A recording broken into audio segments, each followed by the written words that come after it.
Bismillahirrahmanirrahim. Assalamualaikum warahmatullahi wabarakatuh. Innal hamdalillah nahmaduhu wa nasta'inu wa nastaghfiruh wa na'udzu billahi min syururi anfusina wa min sayyiati a'malina. May yahdihillahu fala mudhillalah wa may yudlilhu fala hadiyalah. Asyhadu an la ilaha illallah wa asyhadu anna Muhammadan abduhu wa rasuluh. Amma ba'd. Pertama-tama dan yang paling utama, mari kita panjatkan puji serta syukur kita kepada Allah Subhanahu wa taala yang telah memberikan kita nikmat sehat, nikmat iman, dan nikmat Islam, sehingga dapat bertemu kembali dengan yang bulan suci di bulan Ramadan ini, di tahun yang insya Allah diberkahi oleh Allah ini. Salawat serta salam selalu tercurahkan kepada junjungan besar Nabi kita Muhammad SAW, kepada keluarganya, kepada para sahabatnya, dan semoga syafaatnya sampai kepada kita yang insya Allah istiqomah selaku umatnya hingga akhir zaman. Amin. Pada kesempatan hari ini, saya akan bawakan kultum yang bertemakan tentang sabar. Sebuah kebahagiaan yang teramat besar bagi kita, bahwa tahun ini kita dapat bertemu kembali dengan bulan Ramadan. Dengan berpuasa pada bulan ini, kita memiliki kesempatan untuk mengasah kesabaran kita. Melatih kesabaran memang berat dan terkadang pahit, namun buahnya sangat manis, ikhwafillah sekalian. Allah Subhanahu wa taala berfirman dalam surat Al-Baqarah ayat 153 yang berbunyi, Ya ayyuhalladzina amanu ista'inu bis-sabri was-salah, innallaha ma'as-sabirin. Yang artinya, wahai orang-orang yang beriman, mohonlah pertolongan kepada Allah dengan sabar dan sholat. Sungguh, Allah beserta orang-orang yang sabar. Dalam ayat tersebut, disebutkan bahwa Allah bersama orang-orang yang sabar. Apa yang lebih indah, ikhwafillah sekalian, apa yang lebih manis dari kebersamaan dengan Allah. Bahkan, dalam surat Ali Imran, ayat 146, Allah berfirman, Wallahu yuhibbul sabirin, yang artinya, dan Allah mencintai orang-orang yang sabar. Bukankah sebuah manis? Sungguh manis jika kita dicintai oleh Allah, ikhwafillah sekalian. Sebenarnya, apa sih arti sabar itu?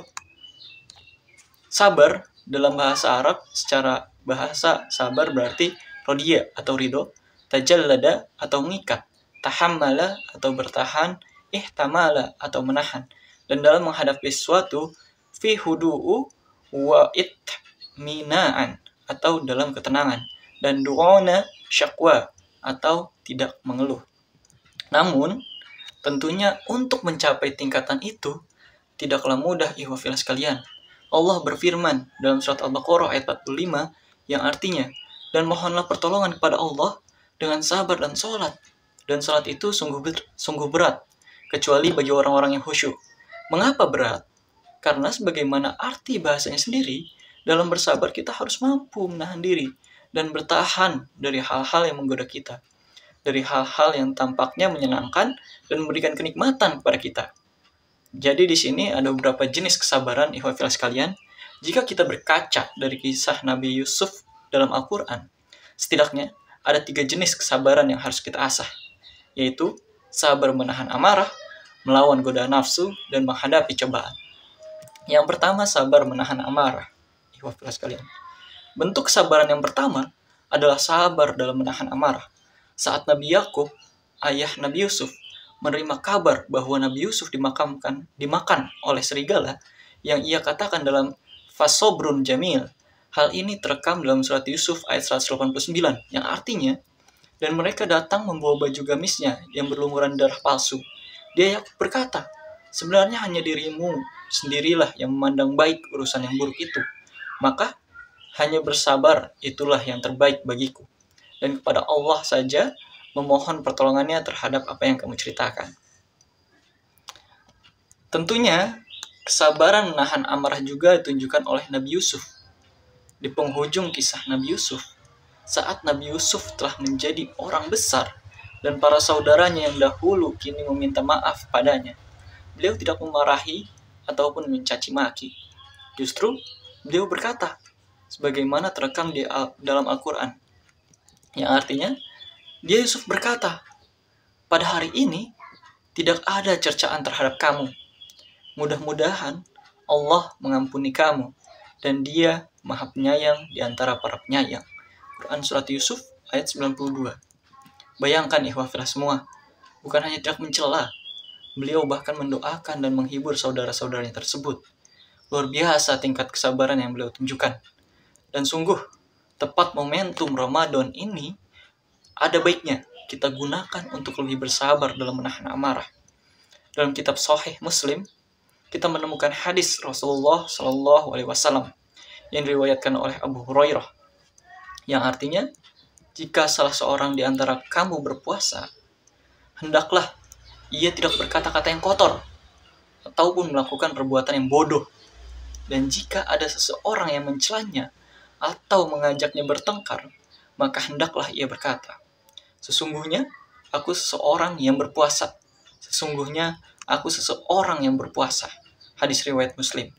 Tentu tidak mudah ihwafillah semua, dan tidak ringan menahan amarah di dalam kehidupan kita ini. Yang kedua, sabar melawan godaan nafsu.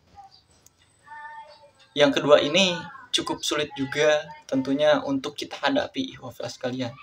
Kita harus sabar melawan godaan hawa nafsu. Ketika Nabi Yusuf beranjak dewasa, ia sempat digoda oleh seorang wanita untuk melakukan sesuatu yang dilarang oleh Allah Subhanahu wa Ta'ala. Bagaimana sikap beliau? Beliau berlindung kepada Allah dan berlari menjauhi godaan itu. Dalam surat Yusuf ayat 23, Allah menceritakan kisah ini, yang artinya, dan perempuan yang Yusuf tinggal di rumahnya menggoda dirinya. Dan dia menutup pintu-pintu, lalu berkata, marilah mendekat kepadaku. Yusuf berkata, aku berlindung kepada Allah, sungguh Tuanku telah memperlakukan aku dengan baik. Sesungguhnya orang yang zalim itu tidak akan beruntung. Tentunya godaan hawa nafsu ini sangat berat, ihwafillah semua, terutama buat laki-laki. Maka dari itu, kita harus berkaca dari kisah Nabi Yusuf di atas. Agar apa? Agar kita bisa bersabar menghadapi godaan hawa nafsu tersebut. Yang ketiga, sabar menghadapi cobaan. Hal yang ketiga ini pun tidak kalah sulitnya dengan yang sebelum-sebelumnya. Karena kita juga harus sabar dalam menghadapi musibah. Yang mana seringkali kita sering marah ketika kita menghadapi cobaan. Kita tidak sabar ketika kita mendapatkan musibah dari Allah. Dalam surat Yusuf, Allah mengisahkan bagaimana sang raja bermimpi melihat 7 ekor sapi betina yang gemuk dimakan oleh 7 ekor sapi betina yang kurus, 7 tangkai gandum yang hijau, dan 7 tangkai lainnya yang kering. Nabi Yusuf mentakwilkan mimpi itu sebagaimana berikut. Dia, Yusuf, berkata, agar kamu bercocok tanam 7 tahun berturut-turut sebagaimana biasa. Kemudian, apa yang kamu tuai, hendaklah kamu biarkan di tangkainya, kecuali sedikit untuk kamu makan. Kemudian, setelah itu akan datang 7 tahun yang sangat sulit, yang menghabiskan apa yang kamu simpan untuk menghadapinya, kecuali sedikit dari apa bibit gandum yang kamu simpan. Setelah itu, akan datang tahun di mana manusia diberi hujan dengan cukup, dan pada masa itu mereka memeras anggur. Quran Surat Yusuf ayat 47-49. Dapat kita lihat bahwa dengan kesabaran, mereka akhirnya bisa melewati cobaan berupa masa-masa yang sulit. Dan 7 tahun yang sulit itu, saat dilewati dengan penuh kesabaran, akhirnya membuahkan tahun yang manis. Ihwafillah sekalian, kisah Nabi Yusuf di atas tentunya sangat memberikan banyak pelajaran bagi kita untuk melatih kesabaran kita di bulan puasa ini, terutama di keseharian kita, ihwafillah sekalian. Karena apa? Karena setiap kesabaran akan berbuah yang manis. Baik ihwafillah sekalian, sekian dari saya. Kurang lebihnya mohon maaf. Wabillahi taufiq wal hidayah. Wassalamualaikum warahmatullahi wabarakatuh.